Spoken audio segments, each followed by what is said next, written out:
Bonjour tout le monde, avec Vincent de Hologne, encore et toujours un nouveau numéro de Calme comme à la maison. Et aujourd'hui nous allons recevoir Pierre Mikhailov qui vient d'arriver, qui est là, avec nous. Hop, bonjour Pierre, ça va? Ah, on va traverser tous les deux. Alors voilà, ça va bien, enchanté. Pierre qui est musicien, le groupe Les Désaxés dans les années 80. Exact. Tout ce que je veux, on en écoutera un extrait tout à l'heure. Qui est aussi auteur, qui a écrit un très beau livre sur la période post-punk 75-85, un très beau livre sur les incontournables des années 80. Et en ce moment, il y a un livre qui sort sur une tournée de Paul McCartney en 1970. Voilà. Alors avant d'évoquer tout ça, je te propose de se mettre au calme, bien avec plaisir, comme à la maison. On va aller s'installer, on va se retrouver autour d'un bon verre pour parler de tout ça. C'est calme, c'est le numéro 2, c'est un plaisir de vous accompagner. A tout de suite.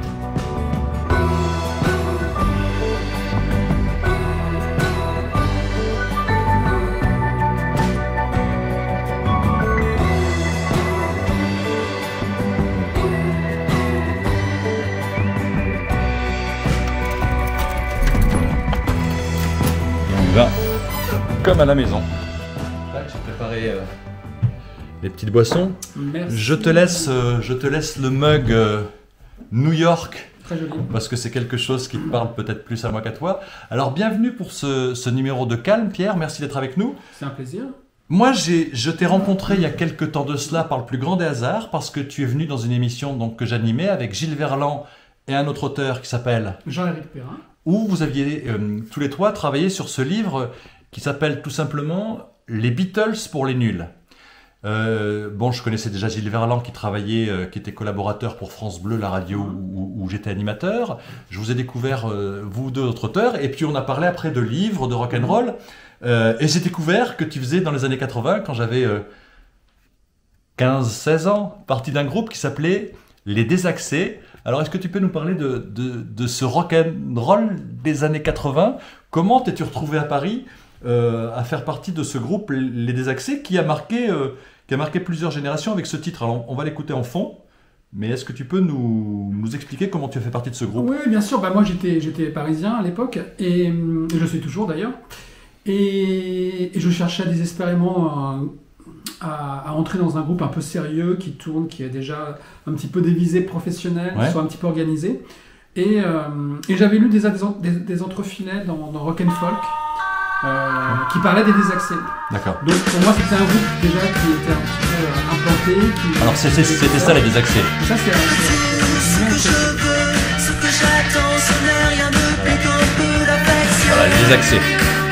Alors, on fait comme à la maison, on monte comme ça.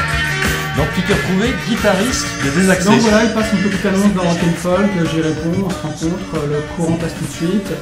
On s'aperçoit qu'on aime les mêmes choses, Serge Gainsbourg, Françoise Hardy, les Beatles, le mouvement punk, la new wave, et on a envie de jouer ensemble, et on se met à répéter, ça fonctionne tout de suite, et ça va très vite parce que c'est un groupe qui est déjà parti dans une certaine lancée.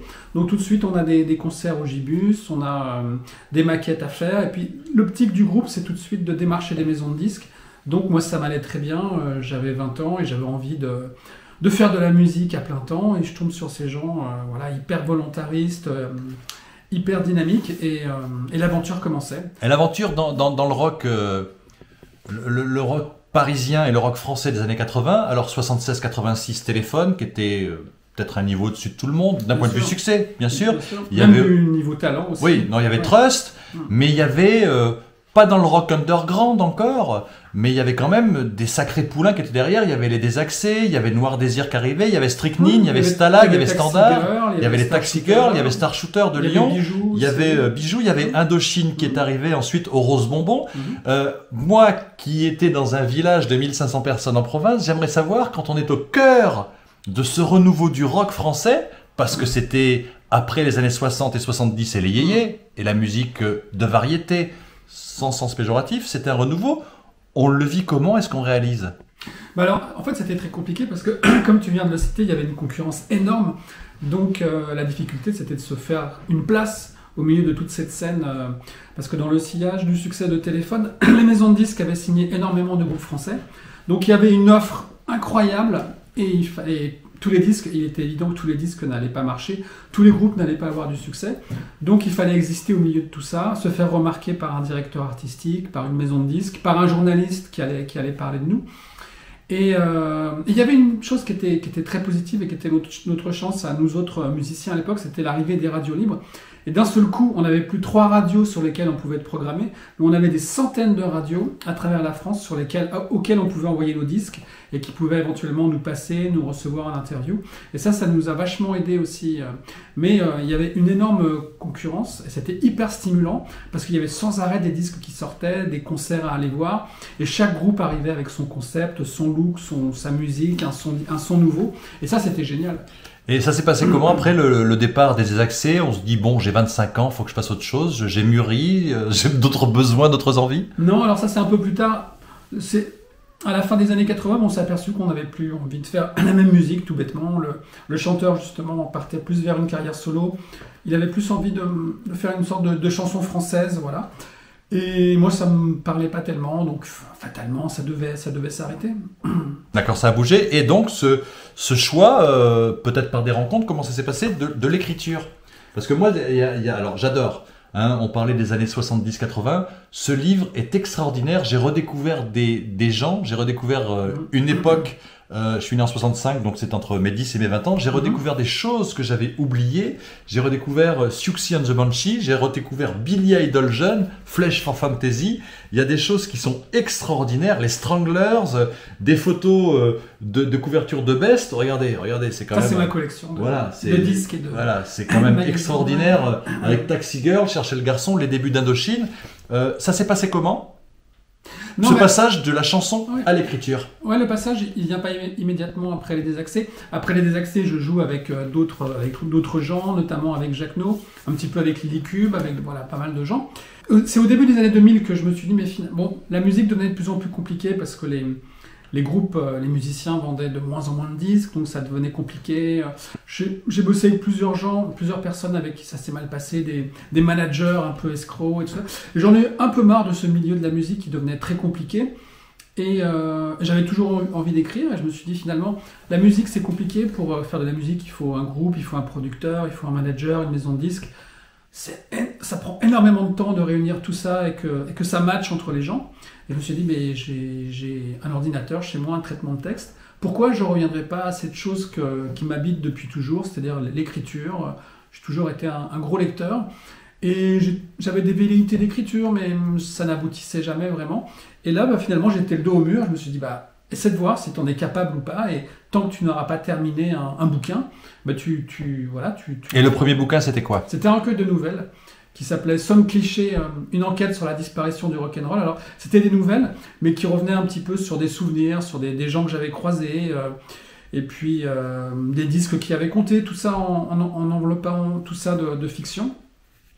Et c'était mon premier livre, et c'était aussi une façon pour moi de quitter la musique. C'est pour ça que le sous-titre, c'était une enquête sur la disparition du rock'n'roll. En fait, c'était un petit peu le rock'n'roll qui disparaissait de mon univers en tant que pratiquant de ce rock'n'roll, et un passage à l'écriture.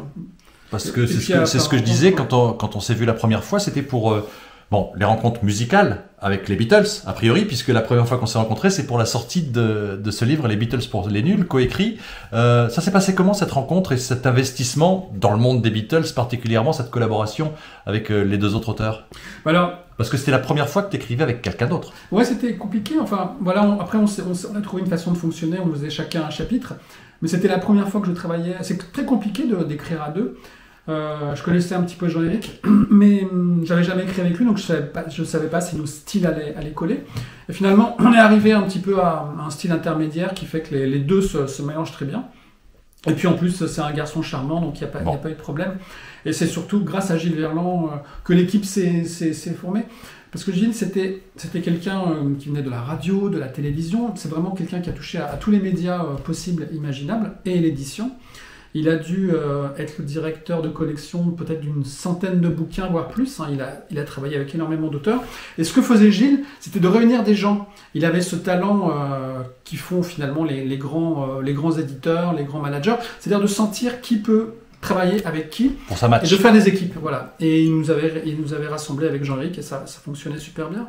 Et chacun était son Beatles quand vous avez écrit, c'est bien ça? Ouais, on avait chacun notre petit favori parmi les Beatles. Ouais. Moi, j'ai toujours aimé Ringo Starr parce que c'était le plus rigolo du groupe.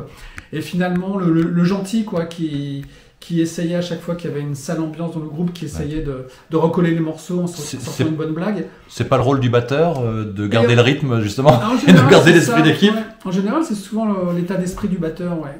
Quelqu'un d'assez jovial. Et, ouais. Il y a une anecdote comme ça que les gens peut-être ne connaissent pas des Beatles, que tu pourrais nous raconter, quelque chose qui est encore inconnu peut-être pour le grand public dont je fais partie. Alors, je ne sais pas si c'est inconnu, mais finalement, avec ce bouquin, on l'a offert à un des Beatles, mais aux Beatles malchanceux. C'est-à-dire que le premier batteur des Beatles s'appelait Pete Best. Pete Best. Et on l'a rencontré à Paris, on lui a donné notre livre.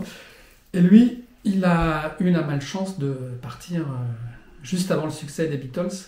Et au moment où les Beatles étaient numéro 1 partout dans le monde, eh bien, il était retourné travailler à la Poste de Liverpool. Et il a fait sa carrière à la Poste de Liverpool en tant que fonctionnaire, alors que ses amis étaient devenus des stars internationales et milliardaires.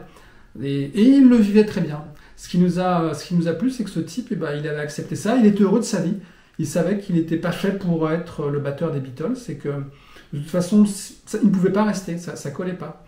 On parlait de matcher, et lui, ça collait pas avec les trois autres. Et il avait vécu sa vie, s'était marié, eu des enfants. Il avait vécu sa petite vie tranquille à Liverpool, et tout allait bien. Il n'avait aucune aigreur de ce qu'il avait, la vie à côté de laquelle il était peut-être passé.